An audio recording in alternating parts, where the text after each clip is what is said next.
সাধারণ মানুষকে এসআইআর এর নামে হয়রানির অভিযোগে আজ করিমপুর 2 নম্বর ব্লক তৃণমূল কংগ্রেসের উদ্যোগে গণ ডেপুটেশন দেওয়া হলো করিমপুর 2 নম্বর সমষ্টি উন্নয়ন আধিকারিক সুপ্রতীক মজুমদারের হাতে।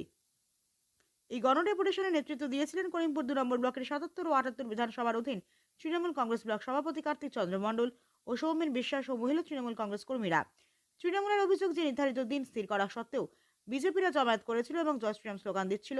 বিজেপিদের অভিযোগ যে 100 মিটার দূরে বিজেপি সহায়তা কেন্দ্র আছে তাদেরকে লক্ষ্য করে কুরুচিকর বক্তব্য দিচ্ছিল তৃণমূল। রাস্তার দুপাশে জয় শ্রীরাম ও জয় বাংলা তৃণমূল বিজেপির মধ্যে স্লোগান হচ্ছিল। ঘটনাস্থলে করিমপুর থানার বিশাল পুলিশ বাহিনী সেখানে মোতায়েন করা হয়। করিমপুর পুলিশের তৎপরতায় উভয় পার্টির নেতাকর্মীকে বুঝিয়ে রাস্তা দুদিকে করে দেয় পুলিশ। অবশেষে ডেপুটেশন দিয়ে ফিরে আসে তৃণমূল কংগ্রেস নদিয়ার করিমপুর থেকে অত্যন্ত মালাকারের রিপোর্ট, বঙ্গ সংবাদ। একদম বিজেপি মানে হচ্ছে ভারতীয় জঞ্জাল পার্টি, ভারতীয় জুমলা পার্টি। তারা বাংলাদেশ প্রত্যেকটা নির্বাচন 21 সালে ডেলি প্যাসেঞ্জারি করার পরে পরিযায়ী শ্রমিকের মতো আসার পরেও 21 সালে হারলো, 24 সালে 18 থেকে 12, এরা এবার জানে যে এবার 100% হারবে। তাই তারা এখানে পরিকল্পনা করে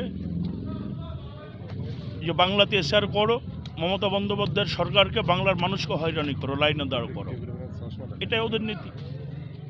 আপনার পরিচয়? আমি শাহিজুল হক শাহ ওরফে মিঠু, করিমপুর 2 নম্বর পঞ্চায়েত সমিতির সহকারী সভাপতি। আমাদের কর্মসূচি ছিল এই যে এসআইআর দিয়ে মানুষকে যেভাবে বিভ্রান্তি করা হচ্ছে বা হয়রানি করা হচ্ছে তার প্রতিবাদে নির্বাচন কমিশনের কাছে আমাদের আজকে বিডিও অফিসে, আমাদের যেহেতু বিডিও সাহেব হচ্ছে ব্লকের এআরও, তাই আমাদের সেখানে একটা ডেপুটেশন ছিল যে অযথা কেন মানুষকে হয়রানি করা হচ্ছে, এটাই আমাদের মূল উদ্দেশ্য ডেপুটেশনের।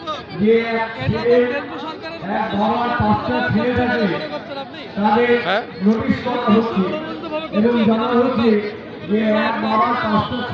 হ্যাঁ, এটা তো আপনার বুঝতেই পারছেন বিজেপি সরকারের কিছু নেতাদের বক্তব্য, শুভেন্দু অধিকারী, সুকান্ত মজুমদার থেকে শুরু করে শ্রমিক করে যারা আছে তাদের থেকে বক্তব্য স্পষ্ট যে আমরা এসআইআর করলাম।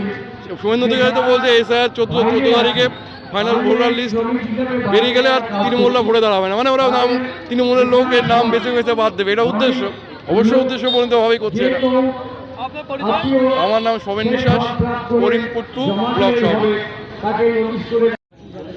এসআইআর আমরা প্রথম দিন দেখলাম যে এসআইআর এক একটা বুথ থেকে 5টা 7টা 10টা করে নাম এসছে, তাদের ফর্ম দেওয়া আছে। পরবর্তীকালে লক্ষ্য করে দেখছি আমরা 11-72 যেমন ধারাবত আমার 72 জনের নাম এসছে, তাদেরকে নতুন করে আবার বিরোধে ডাকা হচ্ছে।